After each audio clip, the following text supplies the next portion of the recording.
우리 하나님 말씀 같이 보겠습니다. 우리 하나님 말씀은 마태복음 21장입니다.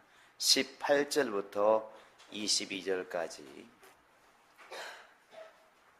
마태복음 21장 18절부터 21절까지입니다. 같이 읽겠습니다. 시작. 이른 아침에 성으로 들어오실 때 시장하신지라 길가에서 한 무화과나무를 보시고 그리로 가사 잎사귀밖에 아무것도 찾지 못하시고 나무에 기르시되 이제부터 영원토록 내가 열매를 맺지 못하리라 하시니 무화과나무가 곧 마른지라. 제자들이 보고 이상히 여겨 이르되 무화과나무가 어찌하여 곧 말랐나이까. 예수께서 대답하여 이르시되 내가 진실로 너희에게 이르노니 만일 너희가 믿음이 있고 의심하지 아니하면 이 무화과나무에게 된 이런 일만 할 뿐 아니라 이 산들어 들려 바다에 던져지라 하여도 될 것이요 너희가 기도할 때 무엇이든지 믿고 구하는 것은 다 받으리라 하시니라. 아멘. 예,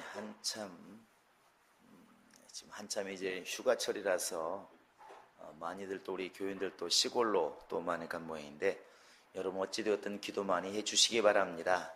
안전사고 없도록 기도하시고 또 세상에 나아가서도 흔들리지 않는 믿음으로 승리하시도록 기도하시길 바랍니다. 진정한 피서는 잠시 동안 계곡에 가는 것도 큰 피서겠지만 더위를 피한다는 이야기인데 제가 볼 때는 이렇게 시원한 예배당에 오는 것도 큰 피서인 것 같습니다. 우리가 다녀보면 알지만 먼 거리에 가서 잠깐 동안 기쁨이 있지만 가는 길이 참 어렵고 또 막상 가 있으면 잠시는 좋은데 또 돌아올 걱정이 이만저만이 아닙니다. 올라갈 때 차는 막히지 않을까, 졸지는 않을까, 얼마나 피곤하겠습니까? 안 간 사람들이 이제 자유하는 것이죠. 여러분, 그러므로 이렇게 이 더운 날 움직이지 않고 예배당에 오셔서 말씀 듣고 예배하는 여러분들은 진짜 복 있는 자들입니다. 여러분 이제 크게 대답을 하셔야 은혜가 됩니다. 자, 나는 복 있는 자다. 시작. 나는 복 있는 자다. 나는 복 있는 자다. 오늘 보니까 이렇게 너무 더워서 우리나라 어느 곳도 다 마찬가지인 것 같습니다. 이렇게 뉴스를 보면 서울이 이렇게 아스팔트가 막 지글지글 끓어서 이렇게 차를 열고 문에 나가보면 거의 사우나 꼭 들어가는 그 느낌. 그런데 여기가 그러면 저 아랫동네야 오직 하겠습니까? 그러니까 거기는 말할 것도 없겠죠. 대구라든지 경산 이런 쪽은 보통 서울보다 한 3도 5도가 높기 때문에 훨씬 뜨겁습니다. 어쨌든 이렇게 뜨거운 여름이 또 뜨거워져야 사실은 또 이제 가을에 열매 맺는 사과라든지 고추라든지 벼라든지 이런 농사들이 또 잘 됩니다. 조금 어려움이 있으면 분명히 좋은 점도 많이 있다는 사실이죠. 오늘 쓰담 속에 생각이 드는 것은 여름이 참 여름답다 하는 생각이 많이 들었습니다. 어느 해인가는 여름에 계속 비가 오고 태풍이 오니까 정작 우리에게 필요한 과일이라든지 농사가 이렇게 망쳐진 경우를 참 많이 보았는데 올해는 풍년이 들 것 같습니다. 여러분 좀 더우시더라도 참으시고 오히려 이열치열처럼 하나님을 더 깊이 사모하고 말씀을 읽고 힘들 때 오히려 하나님께 다가가는 그런 믿음을 꼭 이렇게 가지시기를 바랍니다. 이제 오늘 말씀은 예수님이 잡혀서 돌아가시기 직전 근 일주일밖에 안 남은 그런 기간에 벌어진 일입니다. 예수님이 이렇게 시장하셔서 무화과나무에 가서 무화과나무 열매를 따먹을까 싶어서 갔었는데 그 무화과나무 열매가 이제 제대로 이제 맺지를 못하죠. 다음날 예수님께서 그날 분명히 다시는 네가 열매를 맺지 못하리라 이제 이렇게 말씀하셨습니다. 같이 있었던 제자들이 그 소리를 들었죠. 아마 그 듣는 순간에는 그런 생각이 있을 것입니다. 아유 그냥 못 먹으면 말지 또 저렇게 말한다고 뭐가 달라지나. 그런데 그 다음날 이렇게 나오면서 보니까 어저께 그 예수님께서 네가 다시는 이 땅에서 열매를 맺지 못하리라 하는 그 나무가 이제 말라 죽은 것이죠. 그러니까 얼마나 놀랐겠습니까? 그러니까 제자들이 이거 어떻게 된 것입니까? 이 나무가 말랐습니다. 이렇게 말을 하니까 예수님께서 그때 이게 21절의 말씀을 하시는 겁니다. 너희가 만일 믿음이 있고 의심하지 아니하면 사실은 이 무화과 나무가 된 이 정도의 일이 아니라 산이 들려서 바다에 던지우라 하여도 그대로 될 것이다, 이렇게 말씀하십니다. 그 예수님의 말씀이 정말로 우리 안에 이루어진다면 어마어마한 것이죠. 단순히 나무 하나 이렇게 말라 죽게 만드는 그 정도의 일이 아니고 이 산이 들려서 바다에 던지오라 해도 그 말씀이 그대로 이루어질 것이다 하는 것입니다. 사실 이렇게 말하고 있는 저도 또 우리 대부분의 교인들도 말로는 이렇게 많이 하지만 여기에 도달한 믿음은 사실 많이 없는 것 같습니다. 우리가 기도할 때도 마찬가지라고 생각합니다. 예수님께서 분명히 말씀하시기를 마가복음 11장에서도 너희가 믿고 구한 것은 받은 줄로 믿으라, 이 말이 진짜 우리에게 믿음이 되었다면 우리가 기도한 것들은 반드시 의심하지 않을 겁니다. 그 말씀이 진짜로 신뢰가 되었다면 우리는 기도하고 걱정하고 염려하는 일은 하지 않을 겁니다. 예를 든다면 이런 것이겠죠. 내가 지금 내일 당장 100만 원이 필요합니다. 그런데 내가 신뢰할 만한 사람한테 말을 합니다. 내일 좀 100만 원 좀 구워달라고. 그럼 내가 내일 좀 이 어려움을 좀 해결하겠다고. 근데 그 사람 말합니다. 알았다고. 지금은 돈이 없으니까 내일 몇 시에 필요하냐고. 12시에 필요하다고. 그러면 내가 11시에 100만 원 줄게. 근데 이렇게 믿는 사람에게 말을 했을 때, 믿는 사람이 대답했을 때 하루가 남아있지만 별로 걱정하지 않습니다. 그리고 사람들에게 말하죠. 됐다고, 걱정하지 말라고, 해결되었다고. 해결된 게 아니죠. 그러나 이 사람을 내가 신뢰하기 때문에 저 사람은 내일 11시까지 준다고 그러면 반드시 줄 사람이라는 걸 내가 알기 때문에 지금 받은 것도 없고 내일이 온 것도 아니지만 나는 그 사람을 신뢰하기 때문에 이 문제는 해결됐다고 생각한다는 것입니다.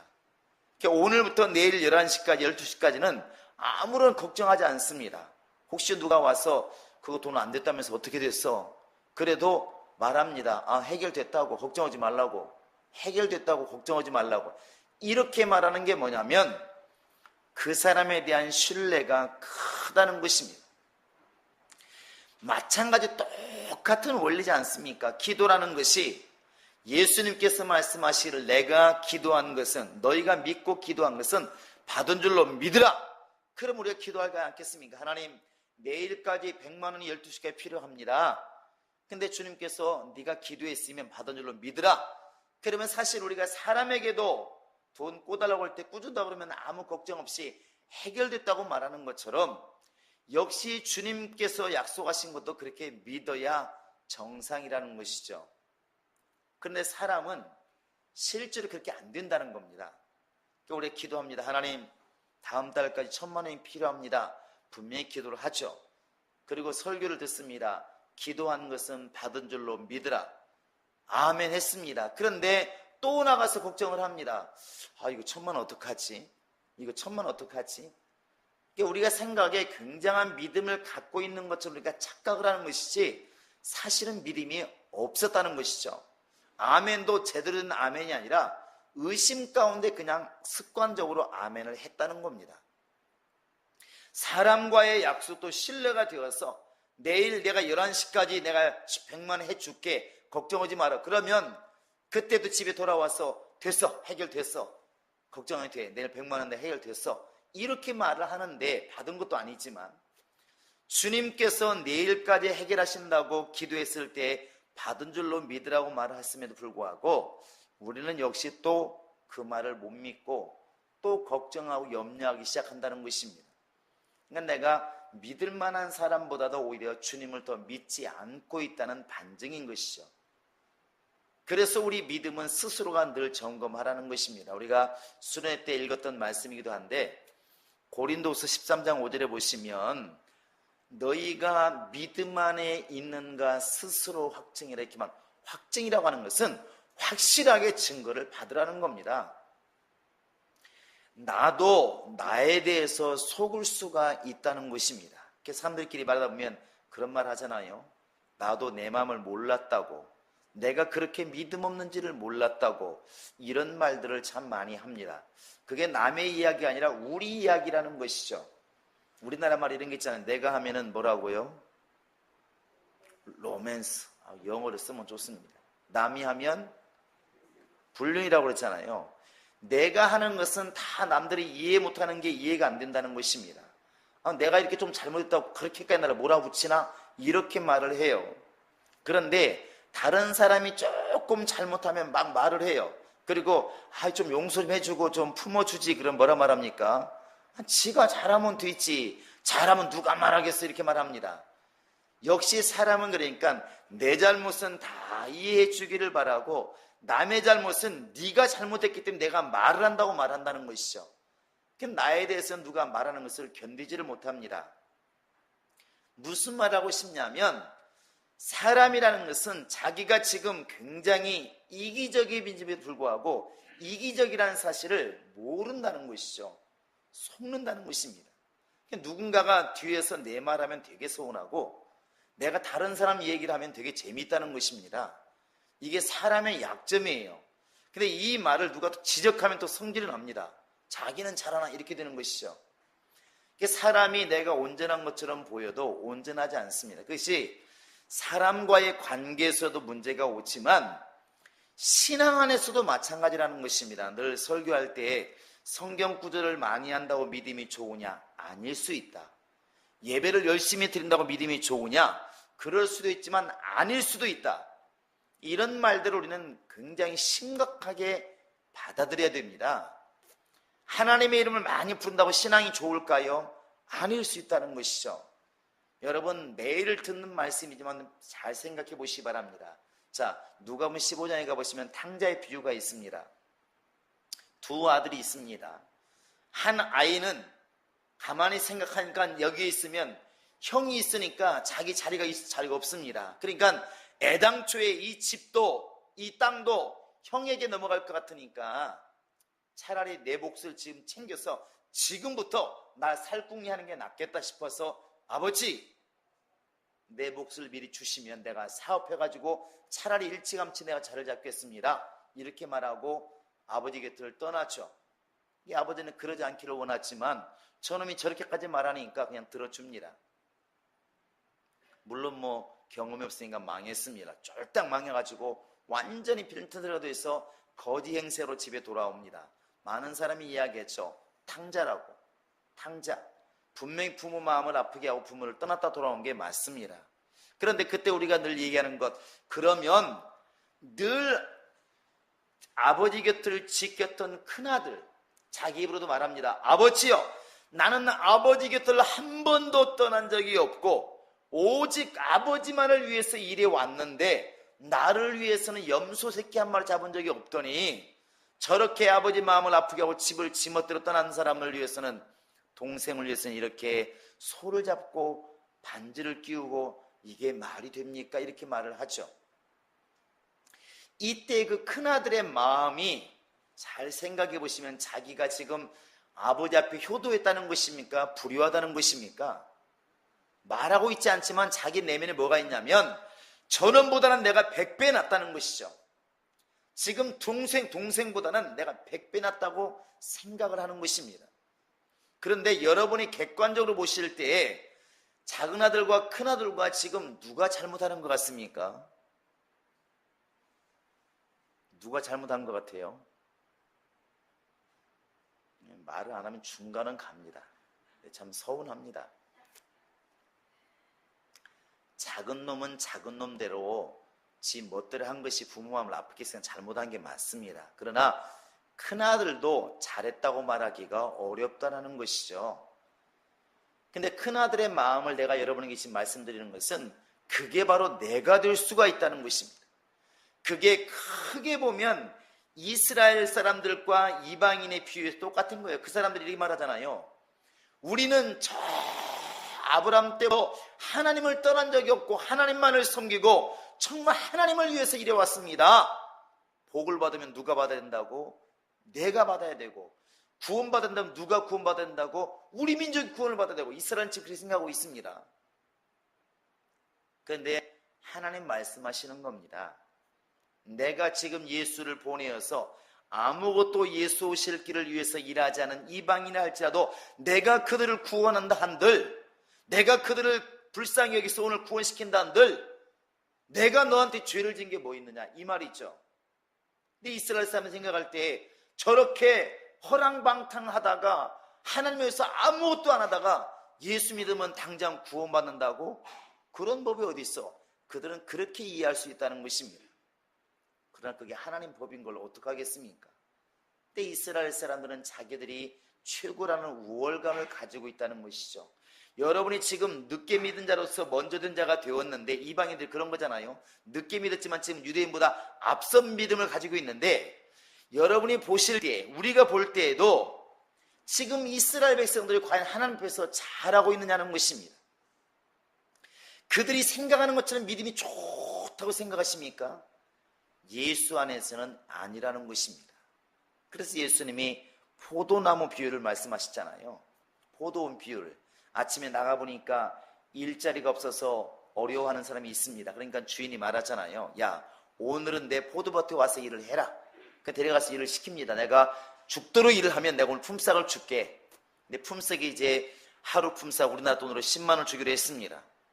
근데 12시쯤 주인이 이제 또 심심해서 한번 나가보니까 역시 또 일이 없어가지고 노는 사람이 있습니다. 그러니까 말합니다. 그렇게 놀면 식구를 못 살리니까 우리 포도원에서 일을 해라. 지금부터 일을 하면 내가 10만 원 줄게. 와서 열심히 일을 하죠. 근데 오후에 3시에 나가보니까 역시 또 일거리가 없어서 방황하는 사람이 있습니다. 또 묻습니다. 일할 걸 찾느냐? 예, 찾습니다. 우리 포도원에 와서 일을 해라. 내가 10만 원 줄게. 거기까지는 문제가 없습니다. 그런데 열심히 일을 하다가 새참때가 되어가지고 9시에 온 사람, 12시에 온 사람, 3시에 온 사람이 같이 이제 국수를 먹습니다. 한국식으로 말하는 겁니다. 국수를 먹을 때 얘기하잖아요. 김 씨는 얼마 받기로 했어? 그 9시에 온 사람 말았죠. 나 10만 원 받기로 했는데 그때까지는 아무 불만이 없습니다. 근데 또 묻으면 박 씨는 12시에 왔는데 얼마 받기로 했어? 나도 10만 원 준다고 그랬는데. 그때부터 이제 9시 온 사람 북을 끓기 시작합니다. 이거 뭐야? 그 다음에 이제 또 말합니다. 그러면 형 씨는 3시에 온 사람이 묻습니다. 나도 10만 원 받기로 했는데. 이때부터 이제 9시, 12시가 북을 끓기 시작하시죠. 이런 법이 어디 있어, 세상에. 이런 법이 어디 있어. 그 주인이 딱 얼굴 보이자마자 막 따지지 않습니까? 세상에 이런 법이 어디 있습니까? 어떻게 9시에 온 사람, 12시에 온 사람, 3시에 온 사람 똑같을 수 있습니까? 그렇습니다. 주인이 늘 말하잖아요. 9시에 온 사람, 내가 너하고 약속한 걸 내가 안 지켰느냐? 너 분명히 10만 원 준다고 그러니까 정말 감사합니다 일을 시작했잖아. 그러면 너와 나와의 약속에 무슨 잘못이 있는데? 또 12시에 온 사람 말합니다. 내가 지금 12시에 왔는데 널 불쌍히 여기서 10만 원 준다고 했는데 내가 너한테 지금 무슨 잘못을 한 게 있느냐? 내가 5시에 와서 1시에 받기 일한 사람에게 10만 원 준다 한들 내가 너희들에게 지금 약속을 어긴 게 아니라 너희는 죗값을 받은 것이고 뒤에 온 사람은 은혜로 그냥 받다고 생각하면 되는 것인데 왜 나한테 따지냐는 것이죠. 주인 잘못이 뭔 잘못이 있습니까? 근데 이 사람들이 항상 이렇게 먼저 와서 일하는 사람들이 자기들이 잘한다고 생각한다는 것입니다. 우리의 신앙은 그러지 않을까 한번 돌아보자는 것이죠. 이것을 깨닫지 못하면 교만하면서도 교만하지 못하는, 하나님 곁을 떠나 있으면서도 떠나 있는 것을 모르는 유대인이나 바리새인과 똑같은 일이 벌어지는 것입니다. 바리새인과 서기관들, 그들은 하나님을 가장 잘 섬긴다고 그 당시에 생각을 했습니다. 그러나 예수님께서 보실 때는 회칠한 무덤이다 이렇게 말합니다. 회칠한 무덤이다. 너희가 지금 입술로는 내게 가깝지만 마음은 내게서 멀도다 이렇게 말하잖아요. 내게서 멀도다. 우리가 늘 믿음 안에 있는가 스스로 점검해야 될 것은 내 믿음이 지금 내가 생각하는 것과 주님이 생각하는 것이 같으면 문제가 없습니다. 나는 신앙이 좋다고 생각하는데 주님께서 보실 때 네 마음은 내게서 멀다. 이 이름은 심각해진다는 것입니다. 그래서 우리는 끊임없이 이 믿음을 점검하셔야 됩니다. 끊임없이 점검해야 된다는 것이죠. 오늘 말씀에도 주님께서 말씀하고 있지만 의심하지 않고 너희가 믿고 의심하지 않으면 이 산더러 들려서 바다에 던져오라 하여도 그대로 될 것이요 이렇게 말합니다. 바꿔 얘기하면 산을 옮길 만한 믿음이 내게 있느냐 주님이 지금 물으시는 것이죠.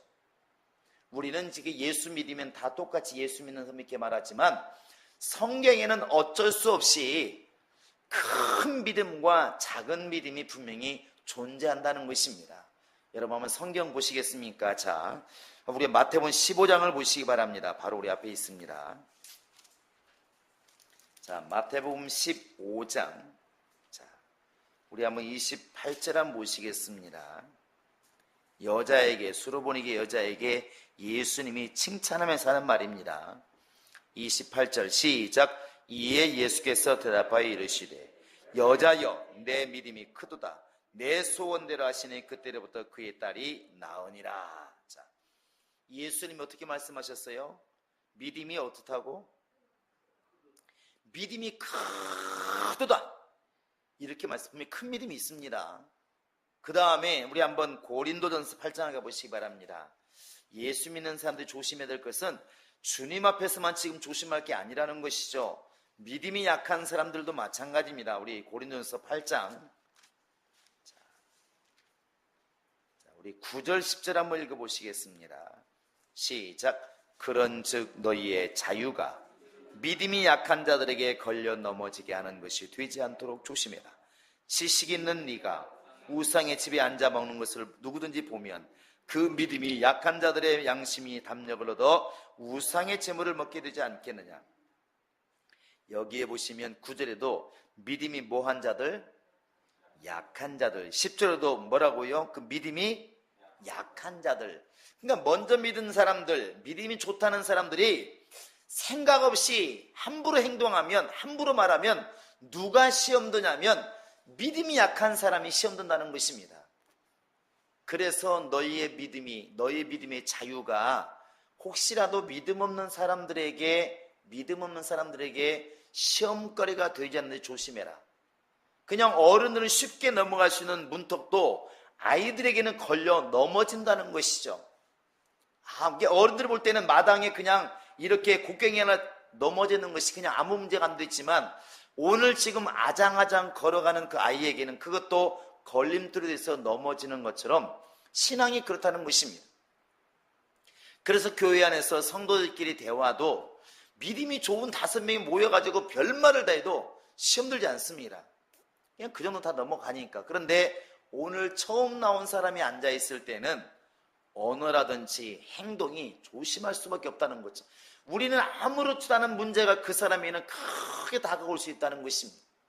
예를 들면 이런 게 있지 않습니까? 교회 안에서 믿음이 좋은 사람들, 이게 처음 이제 얼마 안 된 사람들이 성도들은 다 누구처럼 보인다고?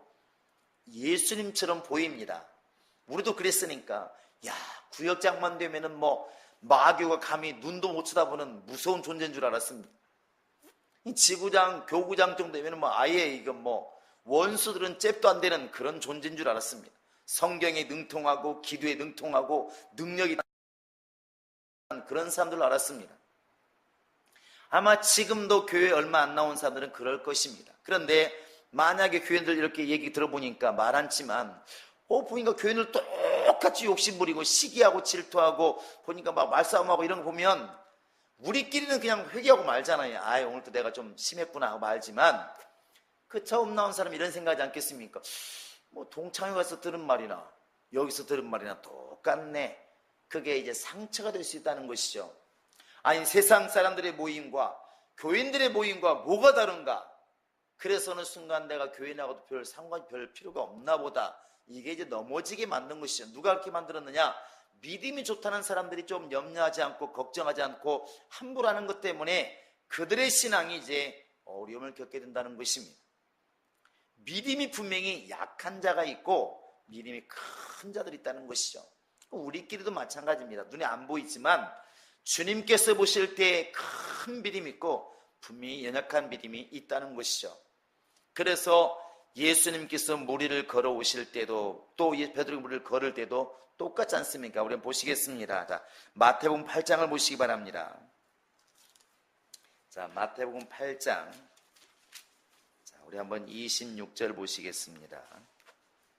배가 막 이제 풍랑이 나서 뒤집어질 것 같으니까 예수님을 깨웠는데 예수님이 일어나셔서 빨리 깨워서 다행이다 이렇게 말씀하지 아니하시고 26절 시작. 예수께서 이르시되 어찌하여 무서워하느냐 믿음이 작은 자들아. 할렐루야. 믿음이 작은 자들아. 우리 생각에는 제자들이 엄청 믿음이 좋았을 것처럼 생각하지만 풍랑 하나에 흔들리는 믿음이 바로 제자들의 믿음이었다는 것입니다. 예수님은 그 믿음을 작은 믿음이라 이렇게 얘기하고 있습니다. 오늘 주님께서 여러분과 지금 나에게 큰 믿음을 요구하겠습니까? 작은 믿음을 요구하겠습니까? 너희가 믿고 의심하지 아니하면 이 믿음은 결코 작은 믿음이 아닙니다. 그래서 믿음을 점검할 때 항상 행함이라는 것을 이렇게 기준으로 보시면 압니다. 그러면 여러분 야고보서 다 아시겠지만 2장을 보시기 바랍니다. 자, 야고보서 2장 7절입니다. 야고보서 2장 17절입니다. 17절 시작. 이와 같이 행함이 없는 믿음은 그 자체가 죽은 것이라. 다시 한번 시작.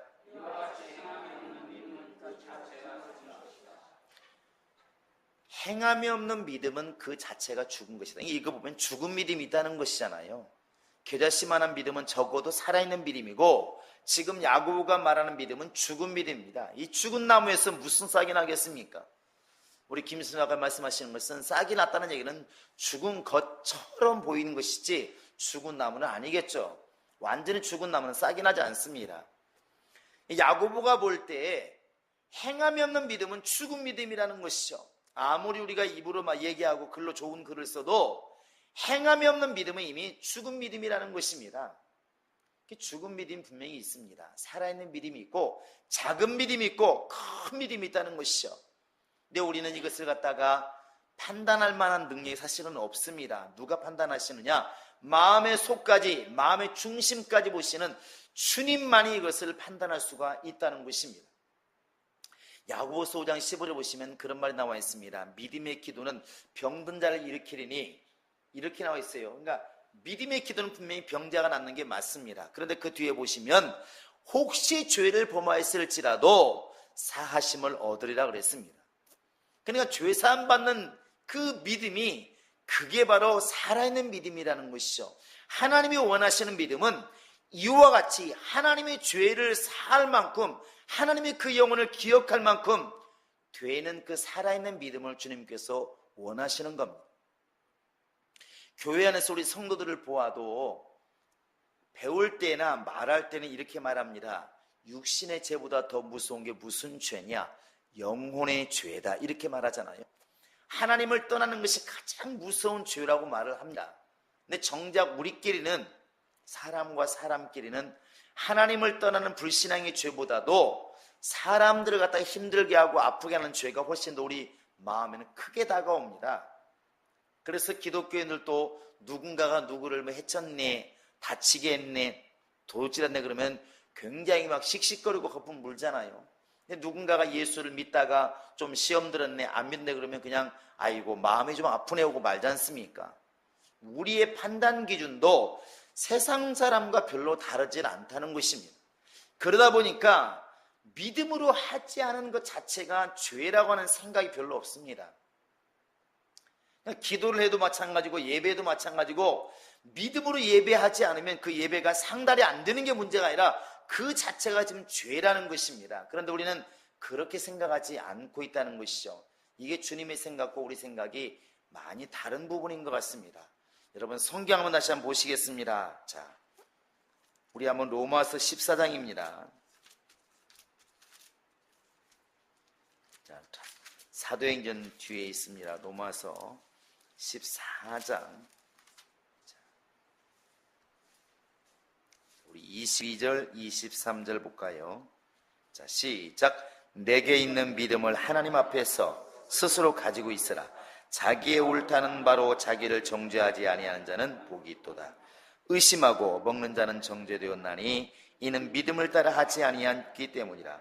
믿음을 따라 하지 아니하는 것은 다 죄니라 그랬습니다. 무서운 말이죠. 이 말이 맞다면 우리는 지금 다른 사람을 죽인 적도 없고 다른 사람을 이렇게 해코지해서 도둑질하는 것이 설사 없더라도, 정말 공자가 말하는 것처럼 무슨 하늘을 우러러 한 점 부끄러움 없이 살았다 할지라도 사실은 기독교인들은 너무 정말 허당한 죄를 지금 짓고 있는지 모른다는 것이죠.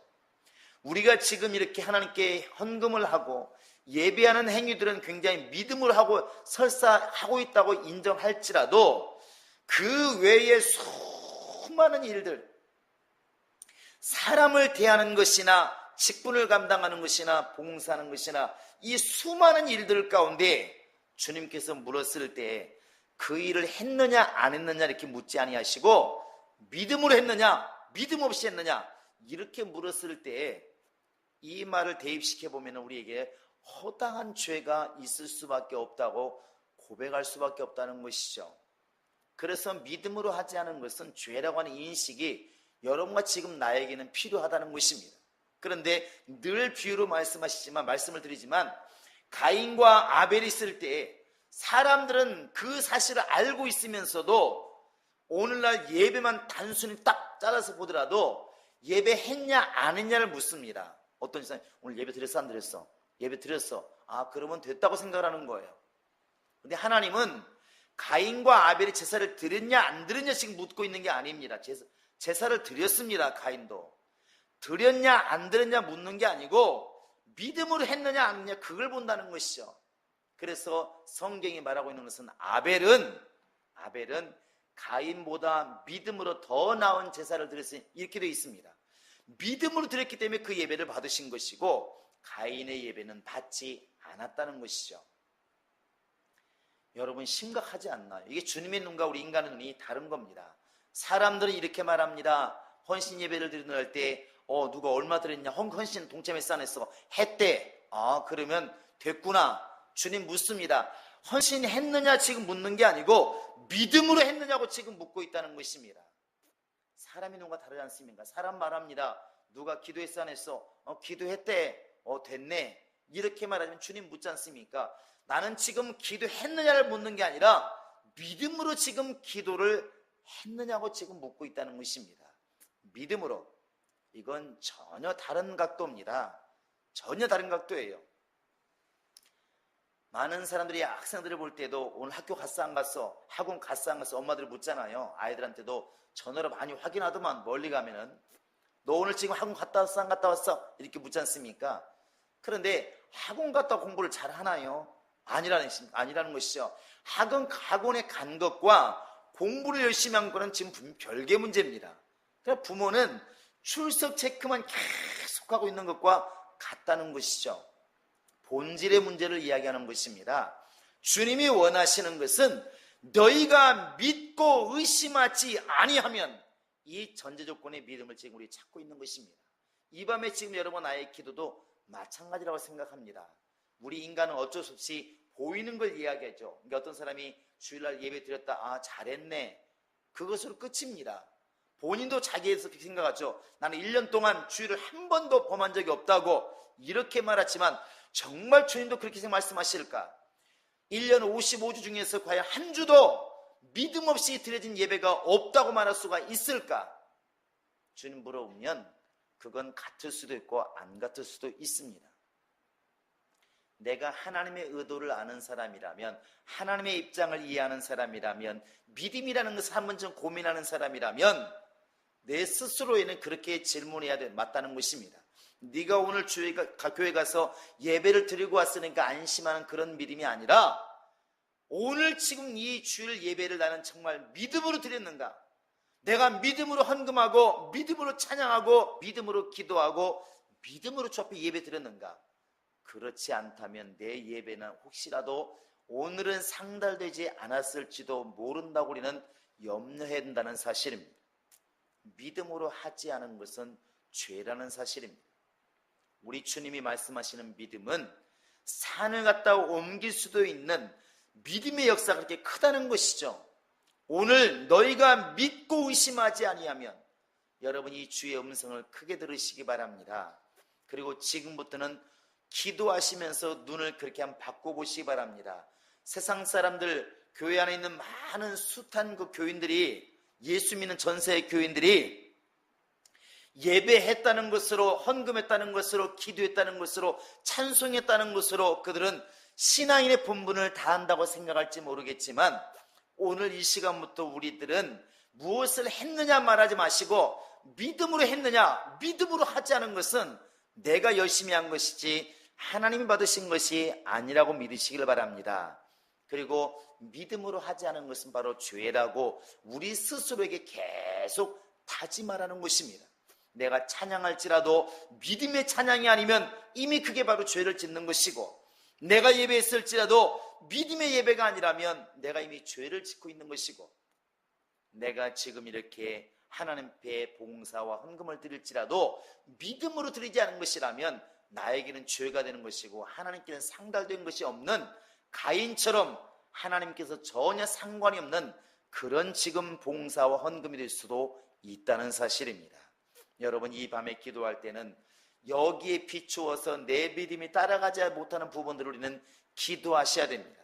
혹이라도 습관 때문에, 사람의 눈치 때문에 하는 것이 있다면 돌이키게 도와주시고, 지금부터는 내 언어가, 내 행동이, 나의 신앙의 모습들이 정말 믿음으로 이루어지는 그런 신앙의 행동들이 되게 하소서. 신앙의 고백이 되게 하시고 믿음의 고백이 되기도 하시고, 믿음 없이는 주를 기쁘시게 못한다고 그랬는데 내 찬양과 기도와 봉사와 예배가 믿음으로 한 주 앞에 나아가는, 주님을 기쁘시게 하는 영적 생활이 되게 하소서. 여러분, 기도할 수 있기를 주의 이름으로 축원합니다.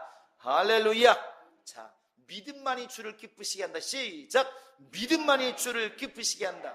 믿음만이 주를 기쁘시게 한다. 믿음만이 주를 기쁘시게 한다. 이 시간에 기도할 때, 주여, 내가 믿고 의심하지 않는 그런 믿음을 내가 갖게 하소서. 예수의 이름으로 우리 간절히 기도하시기, 주 예수 그리스도의 은혜와 하나님 아버지의 극진하신 사랑과 성령의 교통하심과 인도하심이, 주님이 그토록 바라시는 믿고 의심하지 않는 믿음을 가지고 주 앞에 나아가기로 작정한 모든 심령들 머리 위에 지금으로부터 영원토록 함께 있을지어다. 아멘. 우리 하나님께 모든 영광 돌리겠습니다.